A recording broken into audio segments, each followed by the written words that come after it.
Thank you. Thank you very much. You know, I want to tell you what we're going to do today in our limited time. I want to have some fun with you. People ask me all the time, are you a narcissist? Why are you on television so much? What does that have to do with investing, which is your real job? I'm going to explain that to you today. I bring with me some numbers you may find very interesting, and I always say this about the data I'm going to share with you. Don't shoot the messenger, because I always tell the truth. And finally, as an investor in hundreds of companies over the years, I've learned some things about what works in business and in management and what doesn't. And I'm just going to share these observations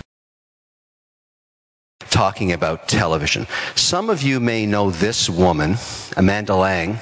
She's the most attractive communist on TV. I've worked with her now for 11 years. And you know, it's rather remarkable. This show has enjoyed tremendous success. We beat CNN in Canada now. But why?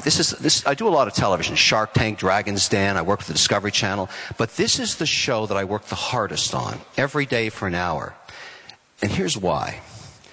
What does every politician, every CEO, every hedge fund manager, every author, every economist, what do they all want? They all want to be on television. And where do they come? They come to us. 5 guests a week. 5 guests a day, 5 days a week, 52 weeks a year. It's a lot of people. Let me share something about television I bet you didn't know. Back in the 60s, and there's a couple of people old enough to remember this, there was a fellow named Johnny Carson. Johnny had an audience of 42 million people. Unheard of in today's television because we have 500 channels now. How did he get an audience so large? Here was the secret. When you go on TV, some of you have probably done this before, you have to apply makeup. It takes about 18 minutes. If you have a lot of real estate like I do, it takes a little longer. It's the same makeup they're going to put on you when you die. In the green room, Johnny used to go back there when his guests were having makeup put. I just want to talk to you about your day. Talk about your wife, your dog, the car you just bought. But I want you to understand something. Whatever we discuss here right now is off the record. I will never bring it up in front of the cameras. Now, those people were nervous. They knew they were about to go in front of 42 million people. He would calm them down, form a bond, and the interviews that came afterwards, minutes later, were spectacular. That bond that he created by a trust, by explaining to them he would never talk about those personal relationships on television, became a standard for him. Decades later, when Ted Turner started CNN in Atlanta, he put the same policy in place. Any host that talks to a guest in the green room, it's off the record.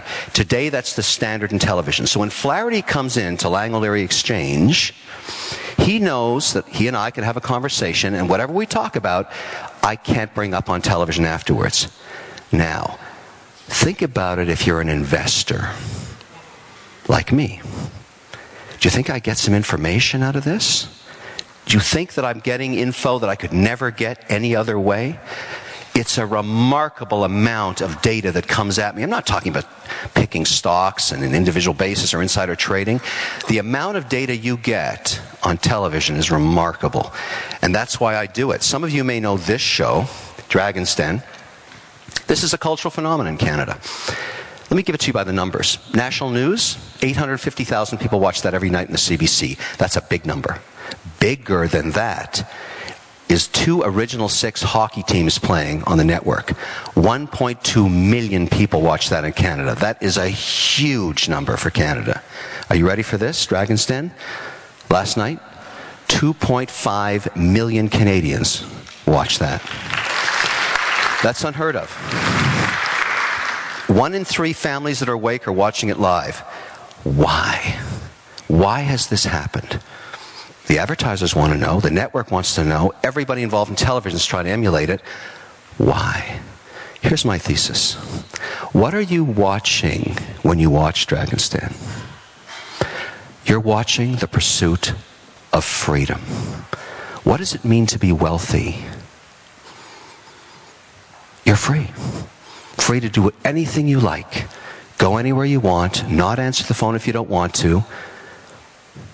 Even a 9-year-old girl watching her parents toil understands that basic concept, which is why the audience enjoys 9 to 90 across all demographics. Freedom. It's visceral, it's powerful, and even though the probability of success is very low, every once in a while it happens. Now, for the success of this show in Canada, Mark Burnett, who's the most successful creator of reality television, which is sweeping all networks because it's cheap to make and it's very profitable, called me and said, would you like to come and work on this in the United States? Come and try for it. And I thought to myself, that makes sense. I've had a great time in Canada doing this. I've met a lot of interesting people. Let's try it in the U.S. And he said, it's going to be a little different, Kevin. It's going to be darker, harder, bigger. But I went anyways. Now it's going into season 4. But my thesis was the same. Who would I meet? Because if television is a flame that attracts every moth, could it be interesting for me as an investor? This is a picture from a show called Dancing with the Stars. That's Damon, one of the American sharks I work with. I got a phone call from the producers and they said, Kevin, down to Dancing with the Stars. I said, I can't do that. I don't dance. I'm 57 years old. They said, no. You're going to come out here, sit in the front row, and when the camera zooms in on you, you're going to shout out, watch Shark Tank tonight at 9 o'clock. I said, why would I do that? They said, no, just get on the plane. I said, that's going to take me 8 hours to come and do 10 seconds of TV. You're going to do it. I said, no, I'm not. And then they said to me, did you know that Steve Wozniak is a huge fan of Dancing with the Stars? Now, I built my company on the back of Apple. I used to work for Steve Jobs. He was a very tough man to work for. But nobody meets Wozniak. He was the other partner, the guy that built the first Apple computer. He's a recluse, and he's a legendary technology investor. He still owns his 15-cent Apple stock. Yesterday, it traded at $550 a share. Still owns it.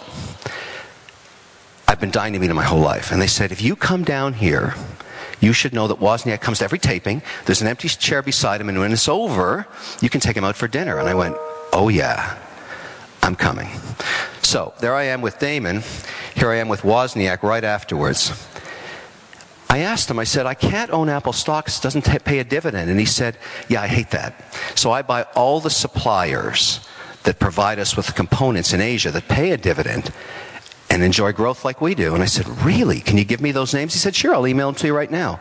Now I own them all. That would have never happened without television.